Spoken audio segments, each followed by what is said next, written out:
6-digit conference code.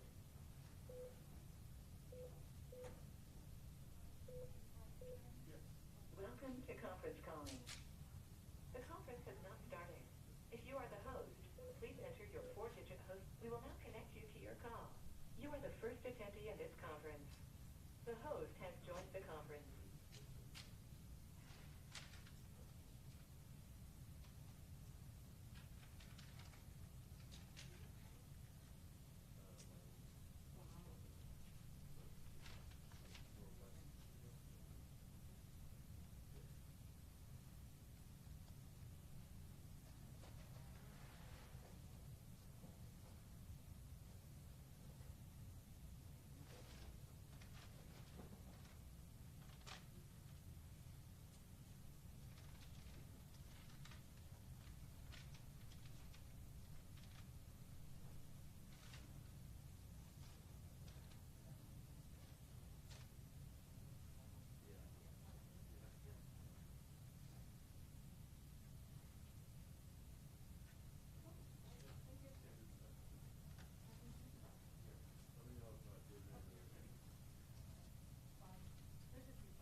homeless shelter in Nashua. That money's going really good. Sorry, good afternoon. Just having a conversation as we walked in. Oh, we got a full house here today. This is great. This is terrific. Good to see everybody. So I guess a variety of different things to talk about. Obviously, it's a very busy week for a lot of folks on a lot of different levels. I'm sure the press has a lot of questions, so we're going to jump right into a public health update, and then we'll go from there. Good afternoon. So Public Health is announcing 131 new people diagnosed with COVID-19 today in New Hampshire. 103 of these individuals tested positive by PCR and 28 tested positive by antigen testing. In the last week, we have averaged about 110 new infections per day statewide. Currently, there are 1,106 people with active infection, which is an increase from last week at this time. And the 14-day rate of new infections statewide is currently at 96.5 new infections per 100,000 population, which is also an increase from last week. Our test positivity rate continues to hover around 1% or slightly above. And there are 0 new people hospitalized with COVID-19 that we are announcing today, and 30 people currently hospitalized with COVID-19 statewide. That's the current daily hospital census for people hospitalized with COVID-19. Sadly, we are announcing 4 new deaths today related to COVID-19. All 4 of these individuals were residents of long-term care facilities, and the total number of people that have died from COVID-19 during this pandemic currently stands at 482 individuals. So the overall numbers of hospitalizations and deaths from COVID-19 remain low, but the increasing trends that we are seeing are pointing certainly to increasing community transmission. Currently, the counties of Merrimack, Rockingham, and Hillsborough counties, including the cities of Manchester and Nashua, are now at a substantial level of community transmission based on the metrics that we have previously published and posted on our data dashboard. And we know that as community transmission increases, the risk of COVID-19 to people within our community is also going to increase. And so the recommended community mitigation measures or strategies, those layers of protection that we continually talk about, remain important and are still how we are going to control spread of this virus, prevent the numbers from increasing further, and be able to continue to operate our schools and businesses safely. With that, I will hand things over to Commissioner Chivinette. Thanks. Good afternoon. For a long-term care update, we don't have any outbreaks to close. We have no new outbreaks, so that remains at 3 outbreaks in the long-term care industry. Bedford Hills, Pine Rock Manor, and St. Teresa's in Manchester. Those are still all active outbreaks this week. For the phases, for the county phases, as Dr. Chan has said, we've seen our community transmission levels go up. You will see that all of the red are now back in phase 1, the yellow in phase 2, and we do not have any counties in phase 3 any longer. This is not unexpected. We have a pretty low threshold for stepping back long-term care. All long-term care facilities are still able to do visitation if they're not in a current outbreak status, and we encourage nursing homes to find creative ways to make sure that the residents continue to have their psychosocial well-being, their needs met, and continue to be able to interact and visit with their loved ones. A couple of other things that I wanted to talk about today around the BinaxNOW cards. We had talked about those coming in a couple weeks ago, and we had outfitted the community testing sites with those BinaxNOW cards to do symptomatic testing. With additional federal guidance, they did tell us that we were able to use them in a screening program. So we did decide to go out and start a surveillance screening program with the first responder community. I met with them last week. They're a wonderful group of people that were very excited about getting them into a screening program. So what we're calling FROST, we love our acronyms at Public Health, the First Responder Optional Screening Test Program. So this program we will be coordinating through our EMS Bureau at Homeland Security, and the the fire, police, and EMS in each town that have CLIA certificates will be able to do monthly tests. With the Binax Now cards, we're in the process of doing training. We start with the fire academy, and the police academies will be first to be tested, and then we will be sending out the Binax Now cards to all of the police and fire departments that are participating around the state in the coming weeks. So very excited about that. We're hoping to get anywhere between 4,000 and 5,000 participating in a monthly screening program with the Binax Now cards. In addition to Frost, we've also distributed these testing devices both to the testing centers. This week we are doing VNA and home care services. So for people with disabilities or elderly people living in the home that are not able to easily access testing sites, their VNA or their home care provider can now go into the home and perform a test in the home. We've given distributed to New Hampshire Hospital, same concept, very difficult to access testing through a regular testing site. Next week we will be looking at the county jails and the state prison to be trained in utilizing those testing cards within their walls. Our residential programs in the communities, our federally qualified health centers, and a variety of other different groups of people that will have access to these cards as we start to roll out our weekly supply of them to a variety of people. That's all I have. Thank you.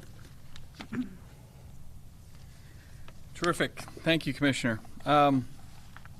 A little more on a data update, just so, again, we haven't done one of these in a while. We just have 3 quick slides, I think 3 or so, all very easily obtainable data, just for folks' understanding. So the first is we talk about the percent positive rate. We've been talking about that for quite a while. We are currently one of the 4th lowest in the nation. That's our 7-day average of percent positivity. So we are just doing a lot of tests. As we see the numbers go up, it's a kind of a reflection of the number of tests that we're doing. And people always say, well, what's the number that really starts getting you concerned? And I think obviously as we creep up at the 5 or 10% range, where some of these states are, I mean, you can see some states are closer to 30% percent positivity, which is just alarming, without a doubt. Especially some of the Midwestern states. Those are rural states. This isn't just a big city, inner city issue, as we saw with some of the first and second waves of the viral spread across the country. You're seeing a lot more rural states, as similar to similar demographics that we have here in New Hampshire. And so we just wanted, that's again, kind of building on the discussion that was just had with Commissioner Shibinette. Virtually all our counties are seeing rates above 50 cases per 100,000 in terms of population, which is triggering us into that second and third phase. Or first and second phase. Sorry, first and second. I got my first and third mixed up. So first and second phase. So the numbers are definitely ticking up. The percent positivity is still low, but we just have to be, the reason I bring this up is just that a lot of these states here, 6 weeks ago, we're back here. They were having 1 or 2% positivity just 6 weeks ago, and so we're very concerned. And so this is some of the predictive analytics that we try to use in terms of seeing where other states have gone and potentially where we could go as well. This is the hospitalization rate. Again, still remains fairly low, which is very good. We're just what this is showing is, it might be a little hard to see on television, but what we're showing here are New England states. So, for example, this is the hospitalizations per million of population. In green, you have Rhode Island. In yellow, you have Massachusetts. In blue, you have Connecticut. And then down here, purple is New Hampshire. And you can see ours is ticking up a little bit over the past couple days. And that is typically, hospitalizations can be a bit of a lag to the number of cases that you're seeing out there. And fatality is even a lag even further behind that. So everyone is kind of on that upward trend. And again, we're not necessarily in the same position as Massachusetts, Connecticut, and Rhode Island, but we have to be very cognizant that we could very easily get there, which is why we're so adamant about wearing masks, maintaining social distancing, and being very aware of the guidance documents that we've put in place, whether it's for where you work or how you go out and might go shopping or going to a restaurant or whatever it might be. I think the guidance documents were designed very, very well. And we just want to make sure people are adhering to it and staying very vigilant right on top of it. Oh, that's it. Okay, great. So those are the two big ones for us. We talk about the fatality rate as well, and unfortunately we did have four more people pass away from COVID, all in long-term care facilities. Our fatality rate in the general community transmission still remains very, very low, as it always has been.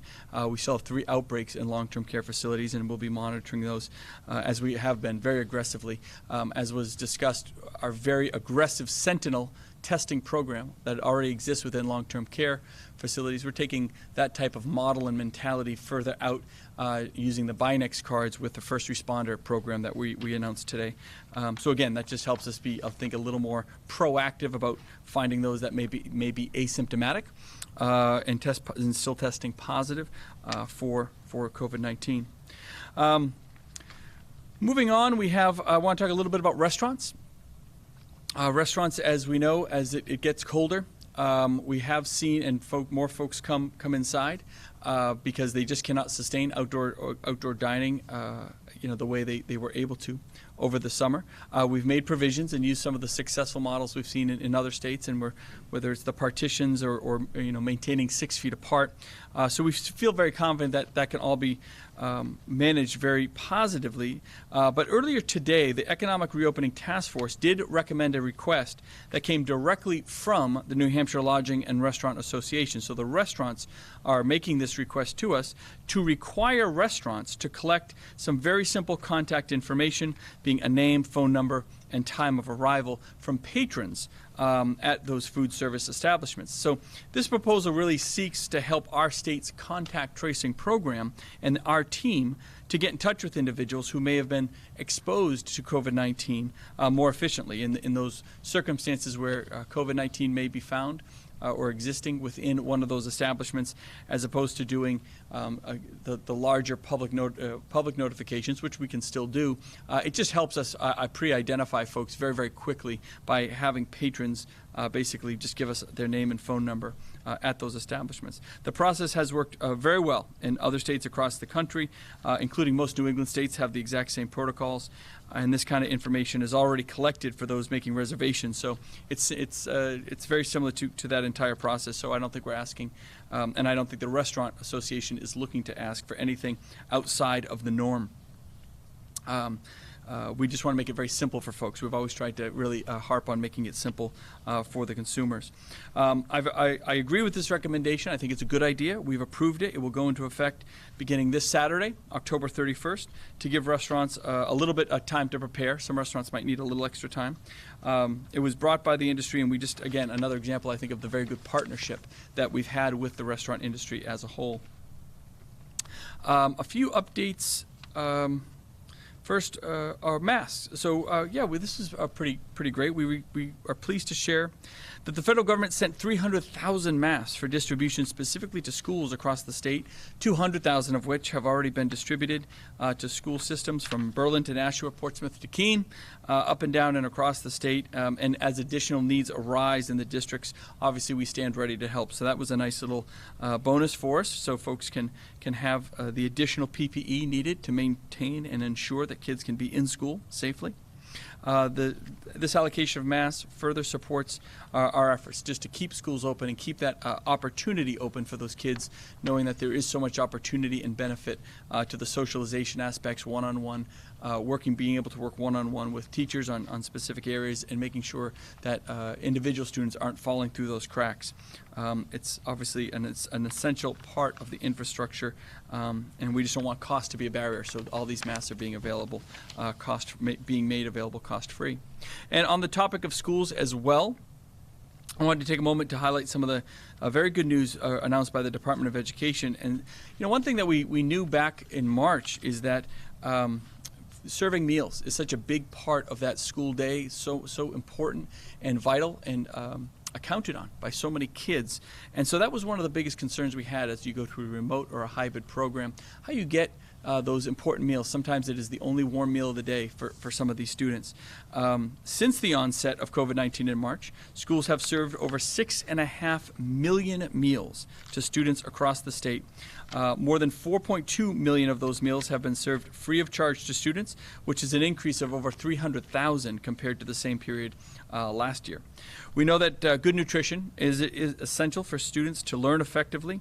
And since the beginning of the pandemic, one of our priorities has been to ensure that students continue to receive those healthy meals. They don't have a gap within that system, regardless of the family's financial status or whether or not they're in school or a remote learning program. Regardless of what the situation is, we need to make sure that the program is stood up and that we're being innovative in our attempts and our opportunity to get the meals out to the students. The United States Department of Agriculture, they've been a great partner in the effort. This was a priority of theirs from very, very early on, and we want to thank them for their approval for the state waiver to extend the meals to students at no cost.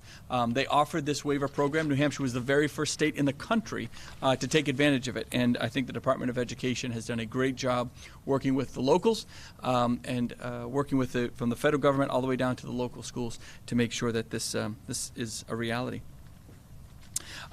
Main Street Relief Fund, Part 2, 2.0. We've been talking about it for a couple weeks.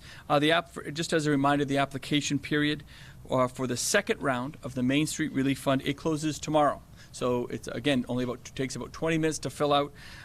Like the first fund, applicants for this second $100 million fund must be a for-profit business with its principal place of business here within New Hampshire, and they've been in operation since May 29th, 2019, so they need at least a year of operations, and they face gross receipt losses. So in other words, they're making less this year than they did last year, and that's where we're really trying to fill the gap for those situations of hardship that a lot of businesses are facing.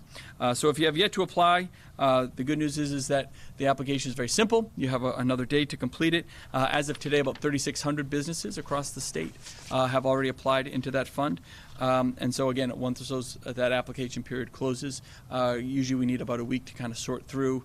The team at Gopher goes through and sorts through, make sure, double checks to make sure everyone that has applied is truly eligible. Those that are not eligible are brought out of the fund, and then an allocation, a formulaic allocation, is a kind of, I always say, agnostically brought across the board. Everyone receives the same allocation regardless of the a percent allocation regardless of their status. As long as they're eligible, they're eligible.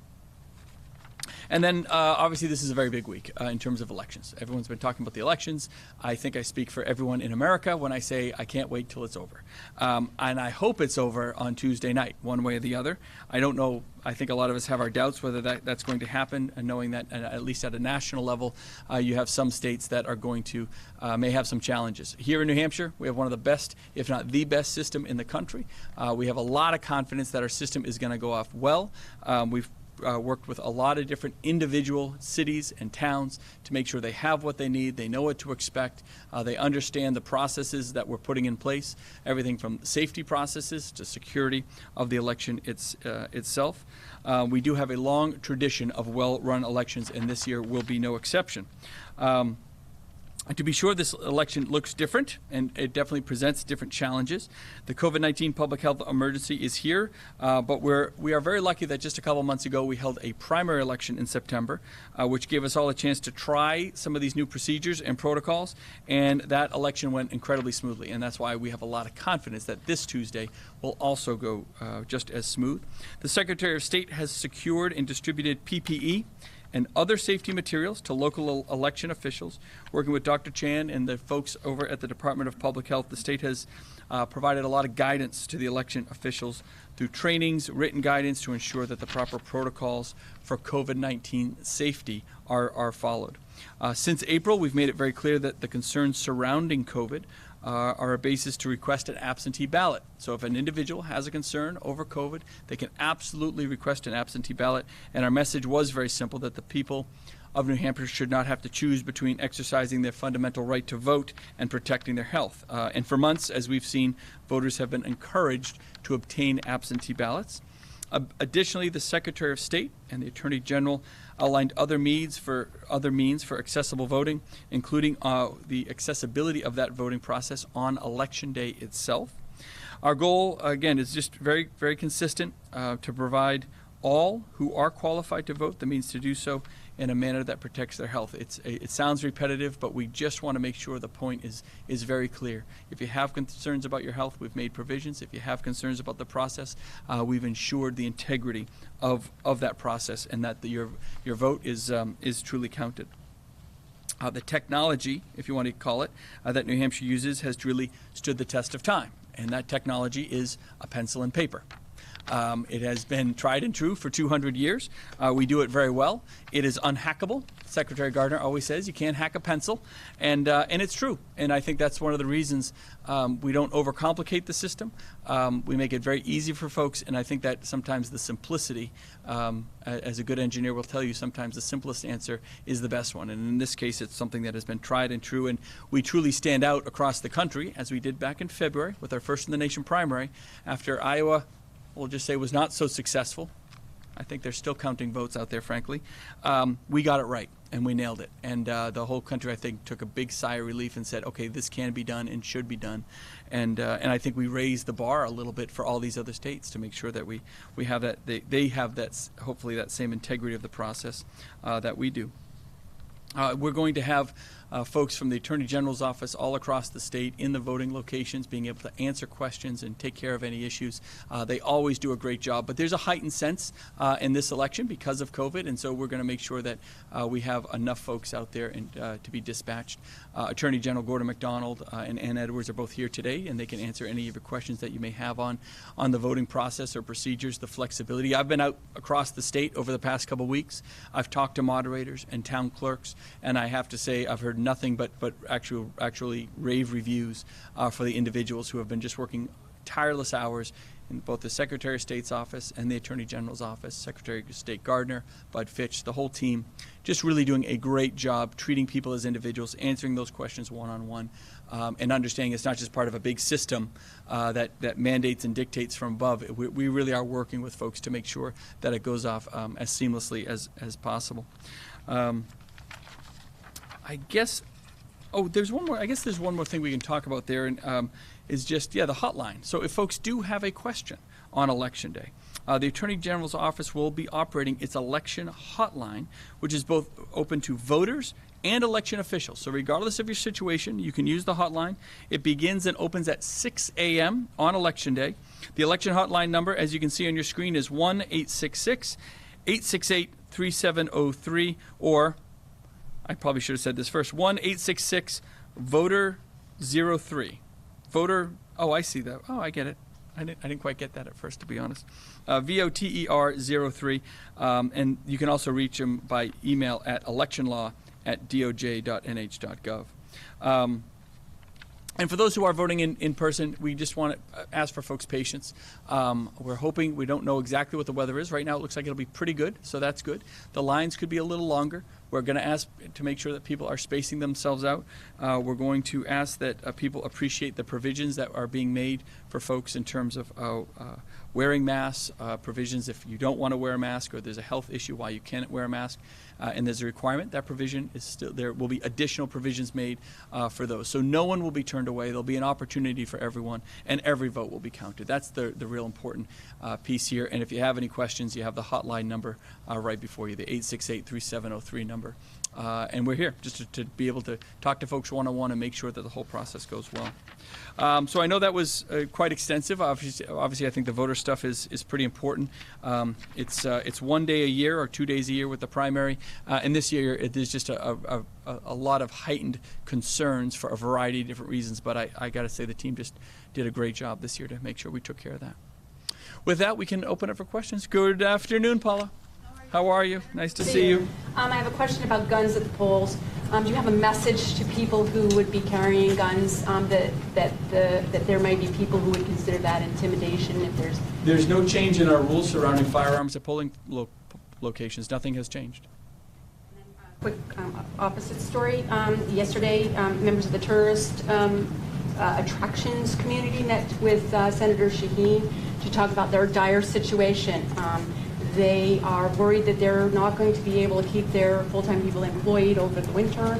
And I wondered if, with the little money that we have left in the CARES Act, if there's anything there that could help the Storylands of the world get through. Again, we have, so New Hampshire's given more CARES Act funds to private businesses than any state in the country. The problem is that because Congress failed to do anything over the last 6 months having to do with the CARES Act, providing any more flexibility, that those funds have to be spent by December 31st. So unfortunately, that's the real problem. I think folks are concerned about January and February, and I'm with them. I'm concerned for them as well. If Congress had actually done anything and done their job, I think we'd have a lot more flexibility and more provisions to extend some of these grant opportunities, and we could use those CARES Act dollars for exactly what you're espousing. So I'd love to know what Senator Shaheen actually said to them, because she was the one that turned down the $500 billion. She was the one that said it's not enough and left the state with zero. So I was pretty blunt on a national level the other day when I said I don't know if any of them deserve to come back, because since this whole pandemic broke out, since April, they've literally done nothing. Not flexibility, not more funds. And so, they have to understand that there are individuals and there are businesses on the other end of their policy or policy inaction, and their inability to actually find compromise, move things forward, and get some of the relief efforts where they need to go. The pandemic's going to extend well beyond December 31st. Whoever thought that this was going to just disappear on December 31st couldn't be more wrong. I think the numbers are just going to continue to go up. The issue is going to get more and more severe. That's why we're, really emphasizing, just to go back to the mask wearing, the social distancing, the hand hygiene, things that really have made a fundamental difference in our ability to manage the pandemic. But at the same time, basically, the CARES Act ends on December 31st effectively. Will a lame duck session of Congress actually do something between November and the end of December? I don't know. I don't have a whole lot of faith in that. I hope so. But one thing I've learned is don't count on it with those guys. So it's unfortunate. Polling location question. Either you or the Attorney General, have you guys heard of, is it on your radar, this idea of the possibility of armed folks being at polling locations to protect the polling locations? I haven't heard of anything about that. I'd refer to the Attorney General. Maybe he has, but I don't think so. And also, is there any recourse for voters who may feel intimidated at polling locations? Good afternoon. We've had no credible threats, credible information about anything like that. If there is any concern, go back to what the governor said. Call our hotline. Any information comes up before Election Day, we're answering that phone. Anything that comes up on Election Day, give us a call. Carry at polling locations? That is the law in New Hampshire. Governor, we were talking about the increase in numbers. This is kind of a two-tiered question that maybe you and the Commissioner Shibinette can answer. Is there a sense of what's driving this? Is it everything from people traveling to New Hampshire to community spread, and does that mean complacency? And if you're finding in contact tracing that people are knowingly positive and going out into locations, is there any recourse for that, like the situation with the Like a restaurant? penalty to an individual, something like that? Mm-hmm. Yeah. So, I'll allow Dr. Chan if he wants to come up and talk about it. I can tell you from my perspective that it is the fall.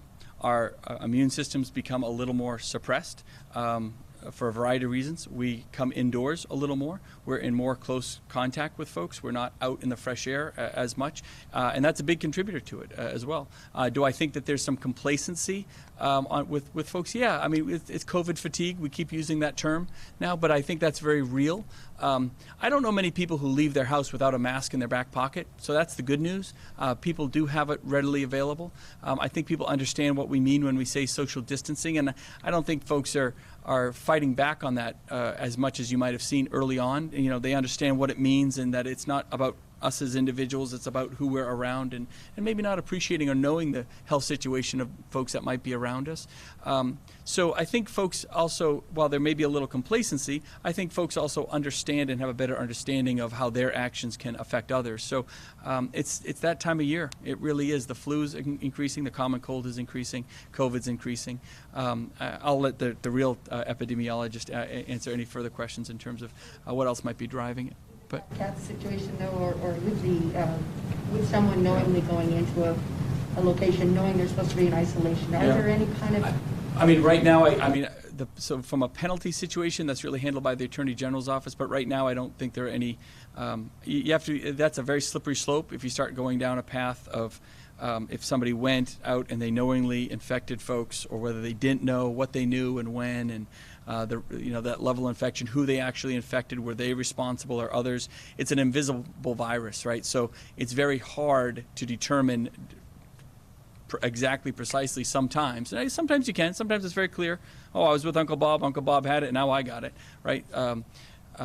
But sometimes in those larger group settings, it's a little more unclear. So I think I'm not saying we wouldn't do it, but that's a very slippery slope to go down. And I think as the numbers even get more and more, you're potentially going to have a few cases like that here and there, unfortunately. But I'll let Dr. Chan talk to the viral spread. Yeah, good question. So let me start off by saying that the situations like we periodically hear about where somebody knowingly goes out and is exposing other people after they've tested positive is very, very rare, right? That is not what is driving this pandemic or one of the principal reasons this virus is spreading. This is a virus that we still believe is spread primarily person to person through close contact to somebody's respiratory droplets, their respiratory secretions. So a lot of the recommendations that we continue to recommend, the social distancing and cloth face mask covering, is intended to try and interrupt that transmission person to person. But we know that this is, as the governor mentioned, that this is oftentimes a silent virus. People can be infected, might not have any symptoms or very mild symptoms, and still be able to spread it to other people, which is why we continue to stress that even if people are feeling well or only having maybe mild symptoms of a cold, everybody needs to still be practicing the social distancing and the cloth face mask use. One of the things that we've seen is the epidemiology, the epidemiology of this virus change over the course of the pandemic, right? So we're now 8 months into this pandemic in New Hampshire since we've identified our first case. Early on, a lot of the risk factors for acquiring this virus really was travel and outbreak related, particularly outbreaks at long-term care facilities. Through a lot of hard work on the part of the long-term care facilities, congregate living settings, public health, doing contact tracing, implementing the testing programs, many of those outbreaks have been brought under control, and the primary risk factors right now that we're seeing really are close contact to another person with COVID-19. That's tracked on our website. We make that data publicly available, and I think that highlights the fact that, one, this virus is very easy to spread person to person. Two, it requires close contact, and thirdly, people need to be taking the precautions and avoiding close contact with other people, even if they don't think they themselves are infected or another person is infected. We know that this virus can transmit even between people that might be asymptomatic or only have mild symptoms. Thanks. Questions? What percentage of this, there's been an argument over, well, is there a surge or are we tripling the tests? We talked about that a few weeks ago with the difference in the positivity rate level. What percentage of the surge or the increase in cases are people who are asymptomatic or being tested, just haven't tested yet, went out and got a test, versus, say, those kids and coaches connected to hockey or the patrons at the restaurant? Or do we have a breakdown of kind of separating the mini outbreak cluster infection rates versus the people who are regularly getting testing to find out if they had it when they don't know? Yeah, so I don't have exact numbers for you. We know based on testing in other situations in New Hampshire, like in long-term care facilities and even in school settings, as well as based on national data, that upwards of 30 to 40+% of people with COVID-19 are often asymptomatic, meaning without symptoms at the time of the test. And so going back to what I was saying earlier, we know that this is a virus that can spread silently, and it's one of the things that makes this virus so difficult to control, that makes it difficult to control spread between people. Regarding your question, though, about regarding the increasing numbers, if I understand your question correctly, we have set a very low bar for people being tested, right? So we've seen a lot of testing occurring in long-term care facilities. We have been working with our colleges and universities to do a lot of screening testing, even of asymptomatic people. And we've set the bar very low for excluding, students and staff from school and businesses who might even have only mild symptoms to go out and get tested. So we've been doing a lot more testing the last several months, and as a result of that testing, partly we've been picking up more infection, but as we do more testing, we're finding more and more people that are infected. And so the increase is not just because we're doing more testing. We believe that there's actually increasing community spread that's out there. And part of the purpose of the contact investigation is that when we identify somebody with COVID-19, we're continuing to investigate each and every person to identify close contacts, and we go out and have their close contacts tested, or recommend that close contacts get tested so that we can, break the chains of transmission. And so it's difficult to separate. We don't have current state-level data on the percentage of people that are symptomatic versus asymptomatic, but we know that asymptomatic infection can occur. As we do more testing, we're finding more people infected, both symptomatic and asymptomatic, but we believe that likely represents increasing community transmission because of the higher percentage that we're seeing reporting close contact to somebody else with infection. A hypothetical on an asymptomatic person, and this is so, let's say somebody caught it in April. They didn't get tested until last week. They don't believe they've been safer at home, right? And had that rule.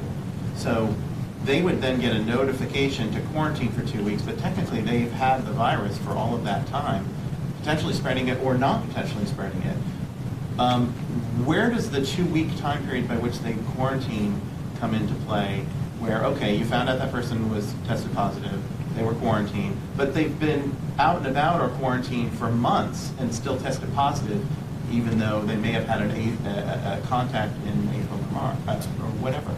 So we are not always able to identify how somebody becomes infected, or even necessarily when they become infected with the virus.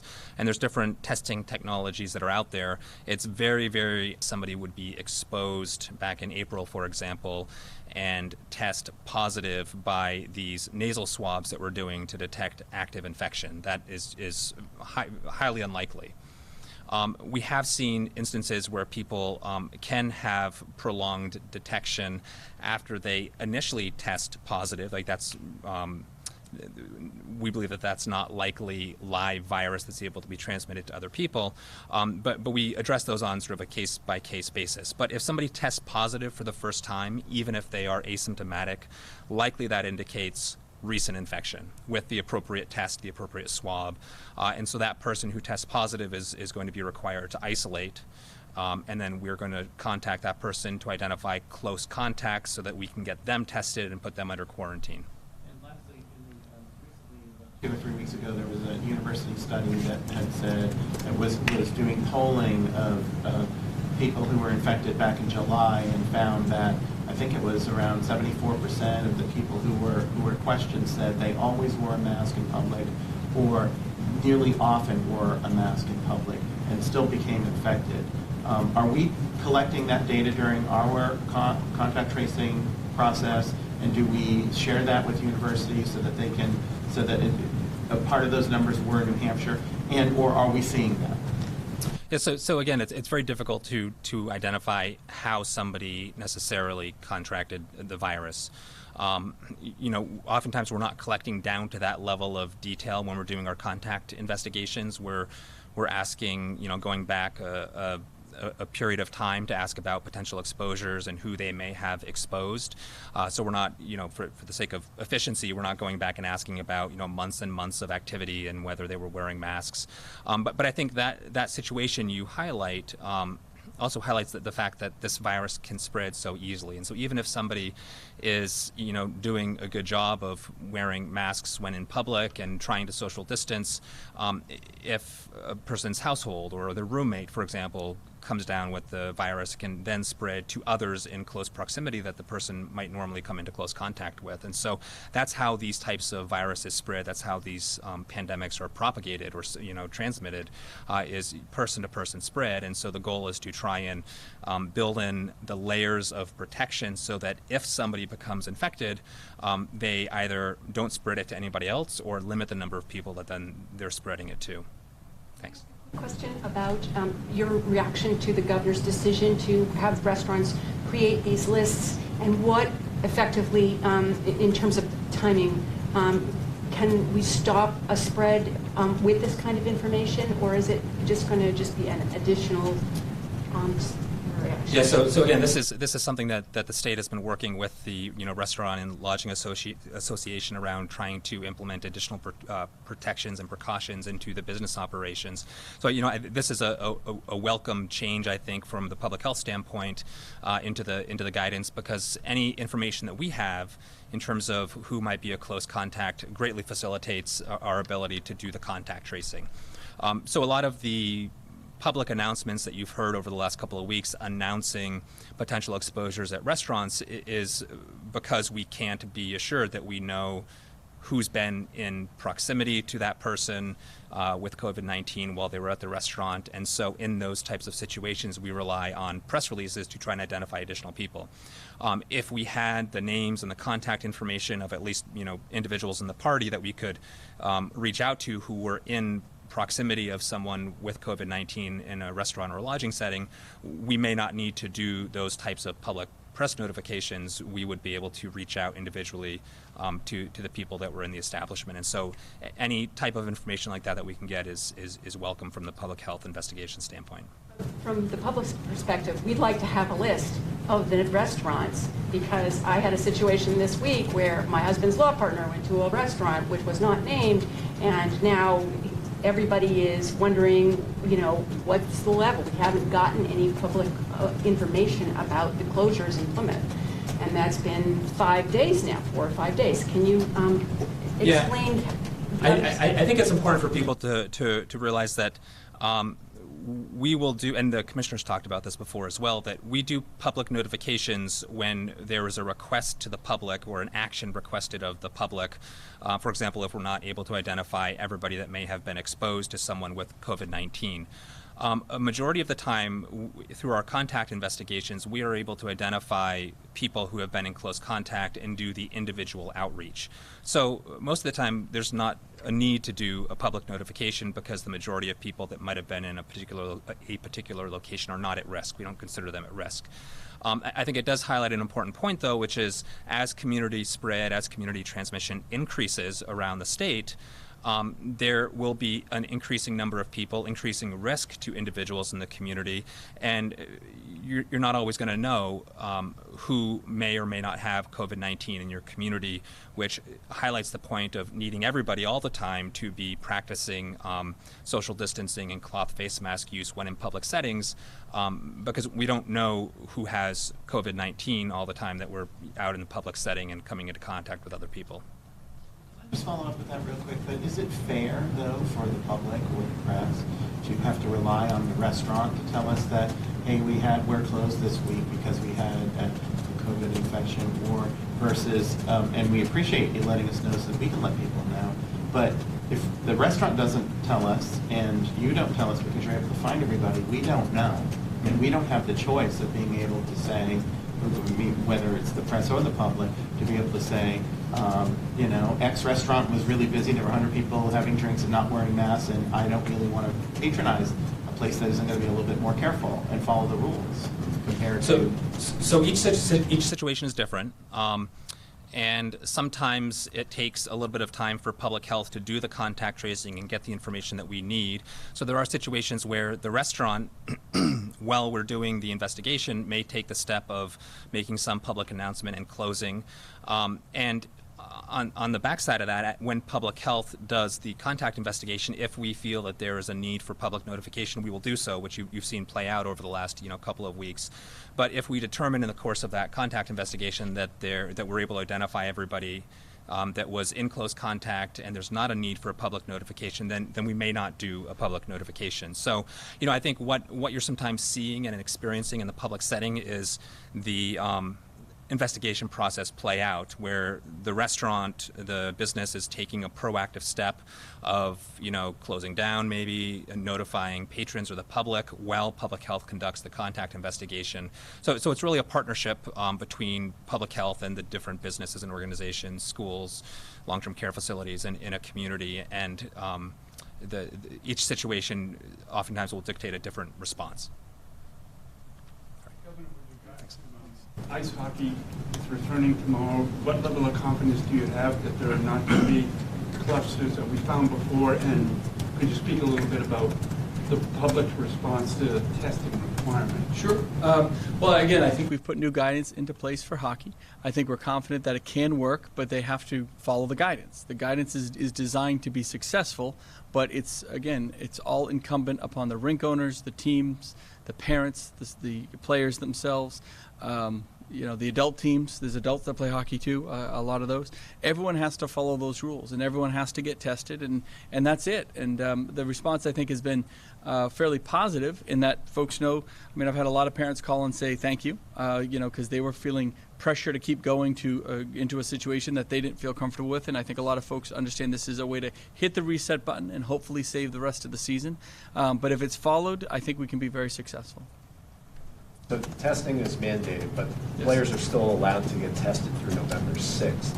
Through next week, yes. So technically you can be on the ice today or tomorrow without a test, but you do have to do it within the next week. It's really we had to create some flexibility. We couldn't say every player has to get tested on a certain day. So we're creating some flexibility, allowing them to get back on the ice, and also allowing the teams to figure out the protocol that they're going to use to make sure that they're collecting that information as well. Doesn't that then defeat the purpose of the whole testing round if you can go back on the ice without getting the COVID test? No, well, you can go back on the ice for literally a couple days without getting it. So it's just a matter of providing some flexibility. So, again, you can't have every student and every player, every parent, coach, and referee get all tested on a single point in time. If you could, that would be great, but that's not really practical. So we want to get kids back on the ice, the season underway under the new guidance documents, the testing protocols, which I think allowing the antigen test provides a lot of flexibility. Folks can get the PCR test if they want, and making sure the team's kind of up to speed in terms of how to collect that data. So it doesn't defeat the purpose at all. It just provides a little bit of a flexible window to make it successful for those individuals. I thought that I heard today during the task force, the Open Up Task Force, that you had altered your guidance to make it a recommended. The test? Yes. The test is mandatory. That's not what DJ said. Yeah, no, the test is mandatory. You can do either PCR or antigen. That's the flexibility that we provided, but the tests are required.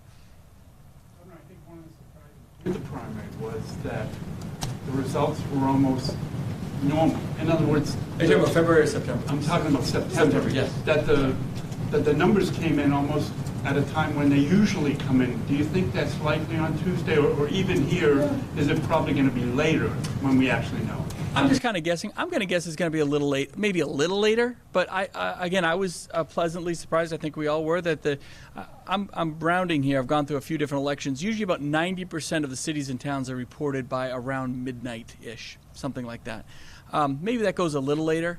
I remember back in the 80s, we were waiting until 2 in the morning sometimes to get a few of the results in. Got a little more efficient as time went on, and maybe because of the number of absentees. But absentee ballots can start to count the absentee ballots. I believe an hour after the polls open. And I think a lot of the cities and towns have staffed up for that, to allow for that process, to know how that's going to be done. So I think they're ready for it and they're prepared. I mean, I suppose it could take a little longer, but I think we're all going to be pleasantly surprised that it's pretty much as it usually is. Would you agree? Yeah, I get. If Gordon McDonald agrees, that you can take that back. I have a two-pronged question, but one for Dr. Cham, one for Commissioner Shivenek. Commissioner Shivenek, when it comes to the long-term care facility concerns as we see these numbers rise, is there also a sense that they will be okay in terms of staffing? We know that they're already having an issue with LNAs and that kind of thing. If a surge would happen, are they prepared from that perspective? And if not, what can we do? Sure. Long-term care staffing has been a concern, God, as long as I was in long-term care. So, I can go back probably more than a decade, and we had concerns with both nurses and LNAs back more than a decade ago. So, generally the concern is when you start seeing facilities needing to quarantine and isolate staff that have tested positive. We do have essential caregiver guidance in if we get to that place where we can allow COVID positive staff that are asymptomatic to take care of COVID positive patients, and we have done that. We did that in the spring. I did see the reports where we had less LNAs this year than what we did last year. A lot of our training was put on hold through the spring and the summer because of COVID. I think that plays into it for sure. The state has a contract where we've been providing supplemental staffing to facilities since probably April or May. So facilities that have had COVID outbreaks, if they have a large amount of their staff quarantined or isolated, we can send staff in. It's not a huge amount. Sometimes it's only 6 or 8 people, but that's usually enough to get people through that really busy time when they have outbreaks. We have housed long-term care staff in hotels since probably April, people that have been exposed and didn't want to go home to the family. So we're doing everything we can to help with the staffing crisis in long-term care. I think that there's going to be more to be done, probably coming at the tail end of the pandemic. We're going to have to look at how we can supplement and how we can create some innovative training programs to get them staffed back up. But this has been an ongoing issue in long-term care for over a decade, and I think COVID-19 just highlighted it even more. My follow-up, Go ahead, no, Judge. because I know your name. I just wanted to ask the Attorney General about a question about fat cats in Hudson. The investigation there. I didn't know if there was any update on that particular situation. I know that a fine was issued. And also, is there going to be some sort of protocol for someone who knowingly breaks quarantine, is positive, and still exposed to the community? As far as I know, there's no update on fat cats. And the second question? Yeah, so if someone tests positive, they break quarantine knowingly and exposes other folks, is there going to be some sort of a penalty or a fine for people who do that in the future? It's not an issue we've taken up yet, and I think we assess stuff like that on a case-by-case basis. Attorney General McDonald, while you're there, you've only had to issue a few fines. Are you surprised that it's been so few and that most people followed? And are the fines the right amount of money? Or should they be, I mean, obviously if there were 100, you might want it to be higher to prevent that, but. Well, our enforcement strategy from the get-go has been really to engage and work with businesses and individuals to achieve compliance. And when we go to an enforcement action like a fine, it's when those other strategies haven't worked. And the reason why we've had so few fines and so few relatively extreme enforcement strategies is New Hampshire has cooperated. They've engaged. They've worked with us. We have achieved compliance in overwhelming number of cases that have come to us. In a few weeks, might we see some more fines issued to businesses that some investigation has now kind of led to Again, we're going to take this on a case-by-case basis. Are we hearing more concerns from people calling into our hotline? Absolutely, we are. But, we take every single one of those on an individual and case-by-case basis. Great. Thanks, Gordon. Do you have some questions on the phone? Yes, Governor, we do have some. And our first question comes from Holly Raymer with the Associated Press. Holly, please go ahead with your question. Hi, my question is about contact tracing. I'm wondering if you could talk about when you're trying to get information to people, from people, how often are you running into a reluctance to share details? I mean, New Hampshire is a state where voters just a few years ago approved an amendment to the Constitution, creating a new right of privacy. So are you often encountering folks who you suspect might not be being fully open about where they've been and who they've been with? Hi, thank you for the question. This is Commissioner Shibinette. I think more of a bigger issue with contact tracing is actually getting people to answer their phone and return our calls. That has probably been the single biggest issue when it comes to contact tracing. I think I heard yesterday that about 40 to 50% don't answer our initial call, and then we have to make multiple calls. But we do get in touch with everybody, and not everybody realizes that if we attempt to contact you, if we know that you're COVID positive or you are a close contact and at high risk because you were a close contact to someone with COVID, if we cannot get you by phone, we do have an in-person team that will go and door knock at your house to notify you and to let you know that we're going to ask you to quarantine. So probably the most time-consuming thing is getting people to return our call, not as much people refusing to give us information. With that said, I don't know that we would know how, right? Unless they are outwardly saying, I'm not giving you any information. Very easily people can say that they don't have close contacts. There's no way for us to disprove that. So we do have to trust what people are telling us. And New Hampshire citizens have been very good about giving us the information we need when they call us back. Thank you. It makes me think, what's the caller ID? Is it like a big flashing, the government is calling and needs information? Maybe we should check the caller ID, It's Lori, just calling to say hi. Might get a better response that way, I don't know. Okay. Governor, our next question comes from Rick Green with the Laconia Daily Sun. Rick, go ahead with your question. Two-part question. This month you disagreed with the president's advice not to be afraid of COVID-19. You seem to disagree with his response to a white supremacy question. You've been critical of some of the federal PPE response. You don't go to his rally. Given all that, do you continue to support the president for re-election? And if so, why? Also, how high do case numbers have to get before you will consider a statewide mask mandate? Or is there a reason why this is off the table? Yeah, first question, I do support the president. As far as the statewide mask mandate, we've never said anything is off the table. If we have to play that, I would call it, in a way, it's almost like one of the final cards you can play in terms of, or even going back to a stay-at-home order. We don't want to go back to that level.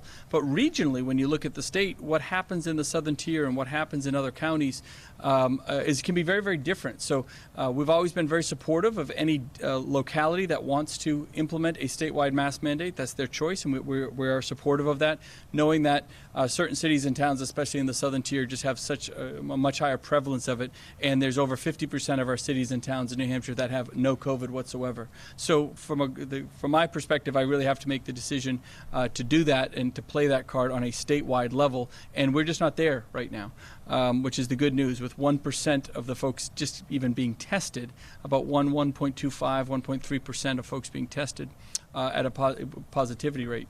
Back in March, if you were to extrapolate the numbers out, while I was listening to Dr. Chan, I was running math in my head. We had a percent positivity rate of approximately 10, 15%, right? I think it even hit close to 20% at one point. And we're doing 500-600 tests a day, right? So 20% of that's why we would have like 100 positive cases out of, let's say, 500 tests run that day. If you were to extrapolate that out today, that would be the equivalent of 2,000 positive cases today, right? So, I mean, that's why we focus on the percent positivity, because there were just so many folks that just weren't even getting tested back then. I mean, my guess, and it is just a guess, of course, but I think that the rate of infection was still much higher back in March than it is today, so we're not quite there yet. It's not just about the whole number of cases. We really reiterate that point. Because we're doing so much more testing, because we have so much data available, we're catching asymptomatic folks. We don't have an exact percentage, but we're catching asymptomatic folks at a much higher rate. If you were asymptomatic back in March and April, you were lucky to get a test. You probably weren't getting a test because there were so few. You had to have symptoms and meet certain criteria even just to get a test. So that's looking at the data and looking at the models and what works and what doesn't. I'd also remind folks, I think masks very much work. I think folks need to be very concerned. We want social distancing, but also remember that you still have states, a lot of states with mandated mask orders whose numbers are still sky high, still through the roof. So it isn't a end-all be-all answer to everything. If that were the case, some of these states like California and Washington and Oregon, and you go down the list of states with statewide mask mandates, and their numbers are still outrageously high. So it's really about behavior. The government can only do so much to change an individual's behavior. We can create pathways, we can create guidance, you can mandate masks if you want, but at the end of the day, an individual's overall behavior and towards the virus and what they're going to change in their daily lives, everyone's a little bit different, and we all have to take that responsibility on very, very seriously. When I look at those other states we talked about earlier that were in our position 6 weeks ago and have sky-high rates today, some of those states have mandated mask orders in them, some of them don't, but that's one of the reasons I go back to your statement of, yes, you should be afraid, you should be concerned.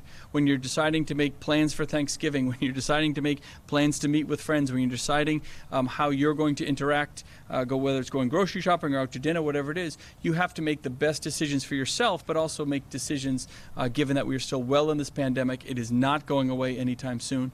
We're going to be well into this, into 2021 as a vaccine gets out there.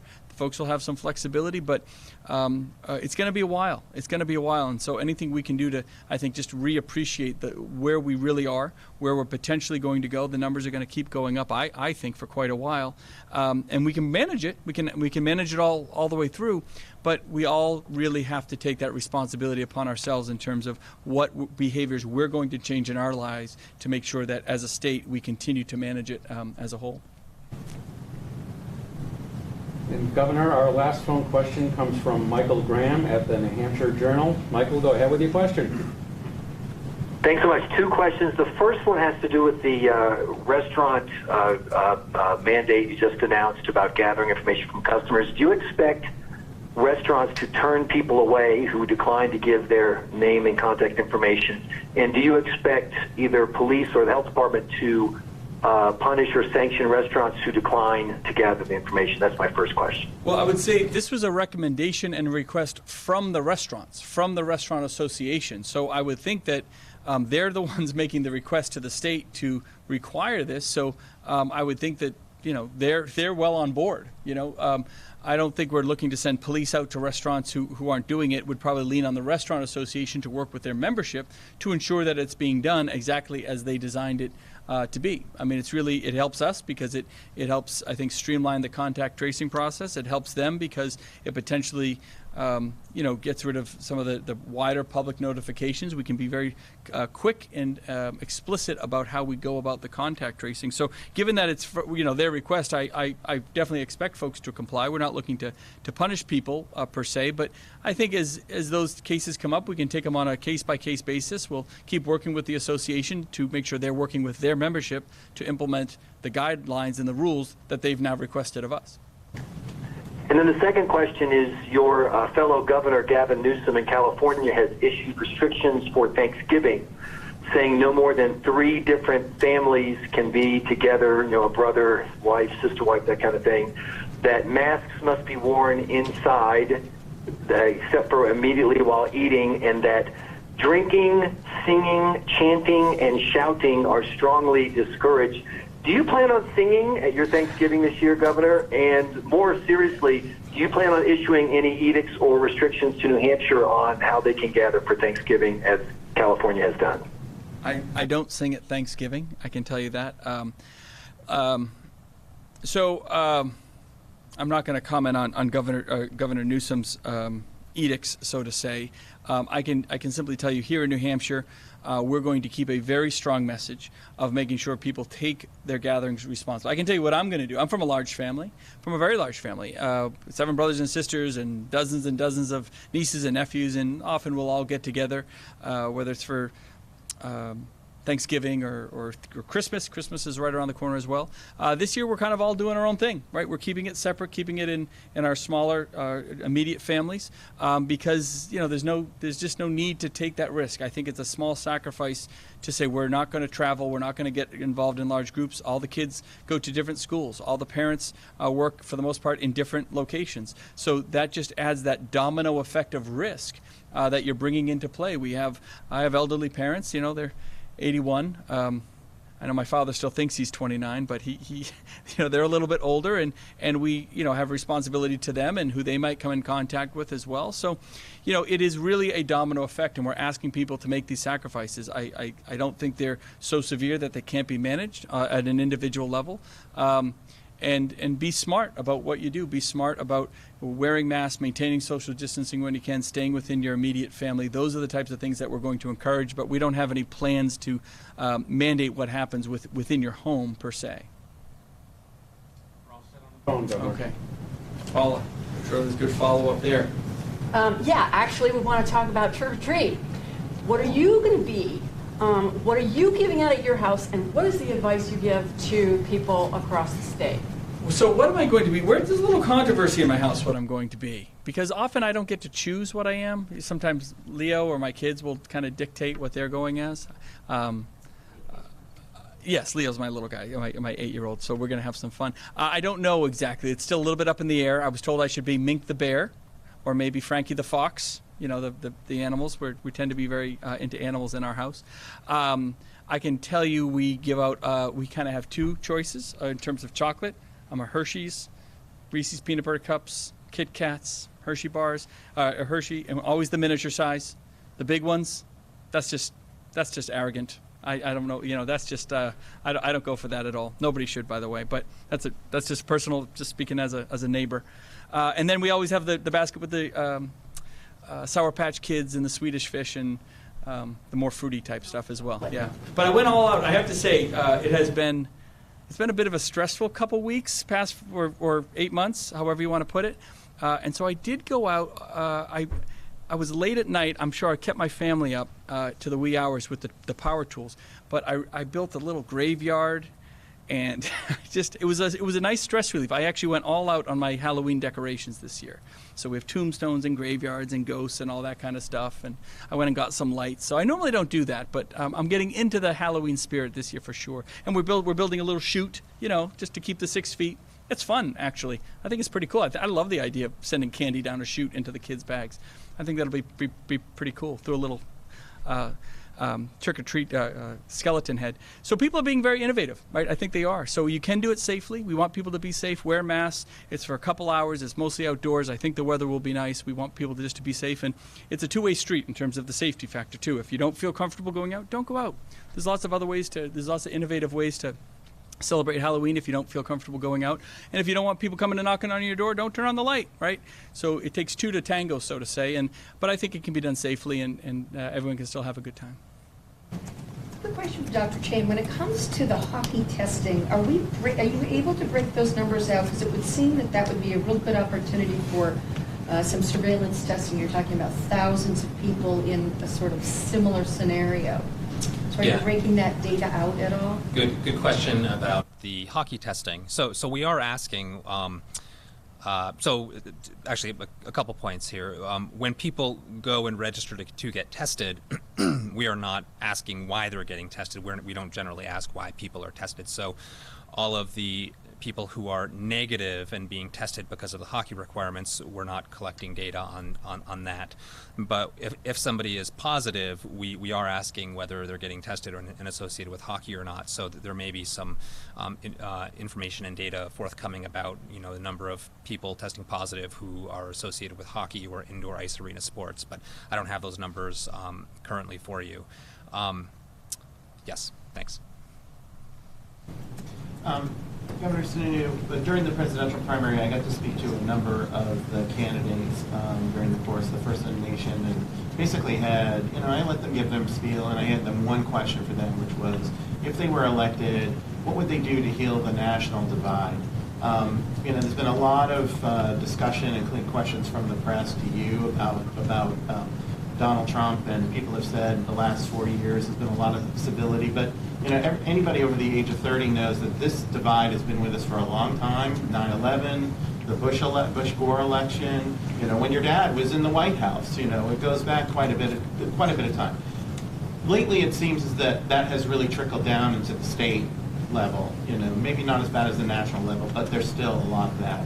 If you win on Tuesday, what specifically will you do to bring people together and try and heal that divide so we can move forward, regardless of what happens at the national level? Well, a couple things. I would say that I think the national divide, if you really want to put just to comment on the way you phrased the question, the historical perspective, I think the real national divide happened in a couple phases. It first happened in 2006. When you had a lot of the anti-war stuff happening. And then 2008, it took, I think, a very different turn, and that translated into the election and then ultimately in Washington. And then obviously, around 2015, 2016, you started seeing a lot of the racial unrest, the issue of social justice issues across this country. That started around 2015, 2016. Law enforcement was really under attack, frankly, from a lot of folks. And then, where it has gone today. So you've seen a couple different levels of it. I'm a big believer. You got to lead by example.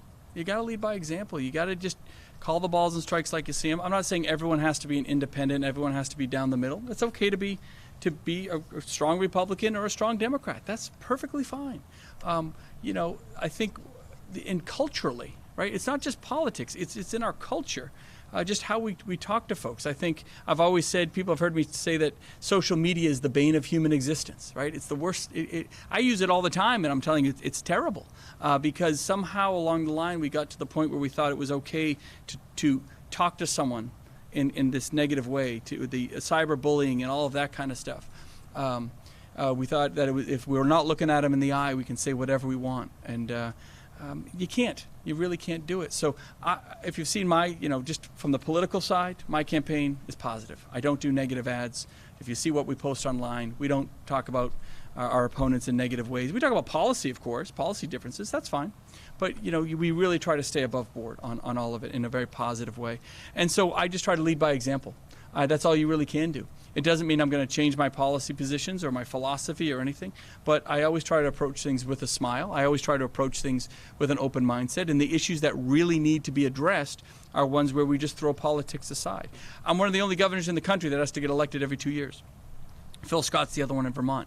And it stinks. I don't like campaigning. And one philosophy I adopted as soon as I got elected in 2016 was ignore the politics. That helps you get a lot of stuff done. When you let politics come into play as a variable in the decision making, well, it never comes out better, right? It's usually a negative and usually breaks down discussion and all that. So if you ignore politics, you just get so much more done. And then around the campaign, you can talk about the successes and you let the chips fall where they may. But you got to do it in a positive way. You got to treat people with respect. The great, I think, analogy that people give a lot is, Tip O'Neill and Ronald Reagan really battling it out, but still, playing cards at the end of the day and all of that, and leaving it where it belongs, leaving it at work, so to say. And sometimes that's that can be a great way to just take a step back, get some perspective, have an empathetic understanding.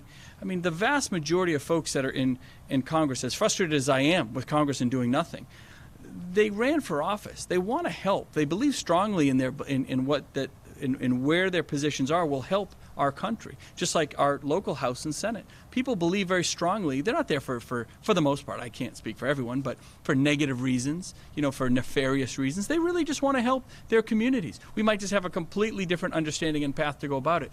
I think when you approach the situation from that point, that I might be in a room with 100, as left-leaning liberals as you can find, they all just want to help their communities. And when you, I think, start at that approach that we all want ultimately the same thing, the same goals, which is just better services and better leadership for our citizens, I think that just helps the conversations go a little smoother. Sometimes you got to veto things. Sometimes you got to push back. Sometimes you can have the most heated arguments. I mean, the most heated arguments I've had politically are with Republicans on certain things. It's kind of, you've heard me give this analogy too. It's like Thanksgiving dinner. The toughest, the most outrageous arguments I've had are usually with our family, right? Behind closed doors sometimes, there's that comfort level. And that's okay. You hash it out, you look at data. Sometimes you win some, you lose some, and you move on. You can always move on. There's no single issue that defines this country. There's no single issue that defines who we are as individuals. It's a collective of all these issues coming together. But most importantly, it's how we approach all of them as a whole that I think really has to fundamentally change. I try to lead by example, and I live in the positive. I just don't work well in the negative atmospheres, because leadership is about inspiring folks, inspiring folks to put more ideas on the table, to give 110% around what they want to do. You never do that by bringing people down. You don't inspire anyone to better leadership by knocking them down. You do it by bringing them together and allowing them to put everything they got on the table. And then you kind of hash out some of those details. Usually you can get it done. I mean, people can knock. There were 80 vetoes by Governor Sununu. Sure, there were lots of taxes and fees and surcharges and like over $1 billion in those bills. Of course I vetoed those. But don't forget, in 2019, with a Democrat legislature, I also signed more bills than I think in any single year, Governor Hassan did. That's not a knock on Governor Hassan by any means, but we got a lot done, right? We found common ground on a lot of things, right? When Republicans held the legislature in 2017 and 2018, that's when we had the greatest expansion of Medicaid. For 5 years, we secured that deal and made sure that we weren't going to, renege on the deal of health care for our citizens. We got everything from pre-existing conditions done this year to both Senator Feltus and myself both testified on the same bill around prescription medication. We got that bill done together. We did the insulin cap, became the lowest priced insulin state together as Republicans and Democrats. The cost of living increase together. I think we've got a lot of things done together. Doesn't mean you sacrifice your principles and philosophy, but I think the approach is everything. And frankly, I just think Washington could learn a thing or two from New Hampshire, to be blunt about it. A bunch of hospitals, including Vermont. Any impact in New Hampshire, and do you know if New Hampshire is providing care for any folks from? Yeah, so we're well aware of the ransomware attacks that have affected various healthcare institutions around the country. I think there was one in neighboring Vermont. At this time, there does not appear to be any direct impact to the state of New Hampshire healthcare institutions at this time, or state government, but our team is right on it. We're talking to the folks in Vermont. We're talking to folks nationally. Commissioner Dennis Goulet and his team and the folks as part of Homeland Security and Emergency Management, where we do a lot of our cyber security for the state government entities especially. They've been right on it. We're also blessed in having one of the most skilled groups in the National Guard in terms of cybersecurity. The men and women in the National Guard here in New Hampshire are some of the best in the country, frankly, and so we can rely on them as well. So we're very aware of it. No immediate attacks or imminent or immediate threats known to the state at this time, but we're working with everyone to find out exactly what happened and making sure that we have the provisions in place to provide protections for ourselves as well.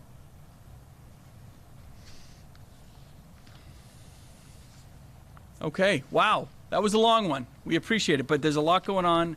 Very kind of intense time of the year.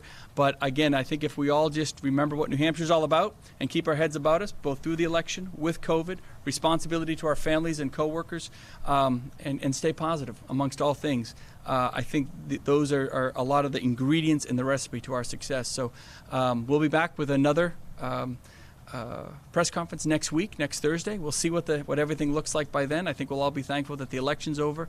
And again, we have a lot of confidence that the men and women with the town moderators and the clerks, working with the Attorney General's office, the Secretary of State's office, they've done a phenomenal job. A big, big thank you to all of them.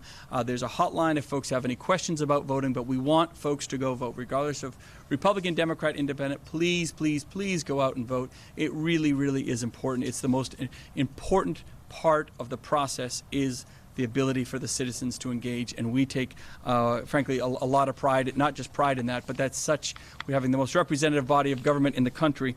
It really is important that everyone get out there, and they can do it safely and with integrity, and the votes will be counted. Right, Gordon?